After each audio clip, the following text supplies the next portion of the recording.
आणि जेव्हा आपण हिम्मतवाल्यांबद्दल बोलतो, जेव्हा आपण डेअरिंगवाल्यांबद्दल बोलतो आणि जिगरवाल्यांबद्दल बोलतो, तेव्हा मला आपल्या सर्वांसमोर अजून एक नाव घ्यायला आवडेल आणि त्याला समोर बोलवायला आवडेल. तो म्हणजे आपले बंधू ओमकारदादा लोंढे. ओमकारदादा या पुढे.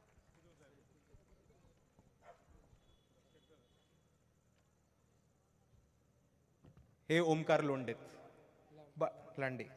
बाळासाहेब आंबेडकरांच्या पेजवरती आपण परवाच यांच्याबद्दल ट्विट बघितलं.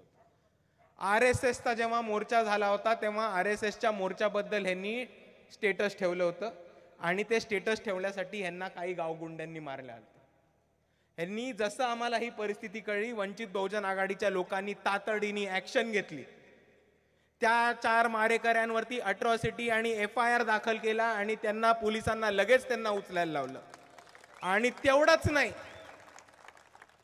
नाही तर जेव्हा बाळासाहेब आंबेडकर आता मागच्या 2 दिवसापूर्वी 27 तारखेला OBC मेळाव्यासाठी आपल्या नांदेडमध्ये आले होते, तेव्हा ओमकारदादा तिकडे त्यांना भेटायला गेले आणि ओमकारदादा आणि बाळासाहेब चर्चा करत बसले असताना तिथे स्वतः नांदेडच्या SP ला यायला लागलं.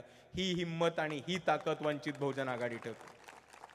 आणि ओमकारदादांच्या निमित्ताने मी सांगतो की औरंगाबादमध्ये जो मोर्चा झाला तो ऐतिहासिक मोर्चा झाला. महाराष्ट्राच्या भारताच्या इतिहासामध्ये कधी एवढा मोठा मोर्चा झाला नव्हता आणि कोणी ही हिम्मत केली नव्हती RSSच्या छातड्यावरती मोर्चा काढायची.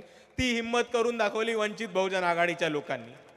आणि जेव्हा वंचित बहुजन आघाडीने ही भूमिका घेतली, जेव्हा वंचित बहुजन आघाडीने हा स्टँड घेतला आणि RSS वरती मोर्चा काढला, तेव्हा ओमकार दादांसारखे बरीच लोक वंचित बहुजन आघाडीचं समर्थन करायला लागली. आणि बरीच लोक वंचित बहुजन आघाडीच्या समर्थनामध्ये आणि या मोर्चाच्या समर्थनामध्ये स्टेटस ठेवायला लागले, पोस्ट टाकायला लागले, सोशल मीडियावरती अपडेट करायला लागले. आणि या सगळ्यांना इकडच्या RSS वाल्यांचे आणि RSSच्या खिशात असणाऱ्या पोलीस प्रशासनाचे फोन यायला लागले.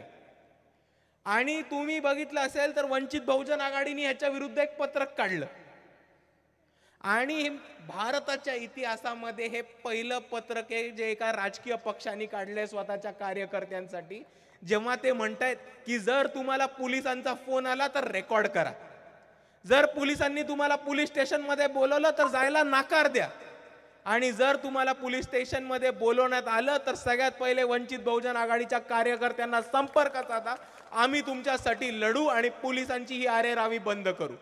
ही ताकद आणि हिम्मत दाखवली तर फक्त आणि फक्त वंचित बहुजन आघाडीने.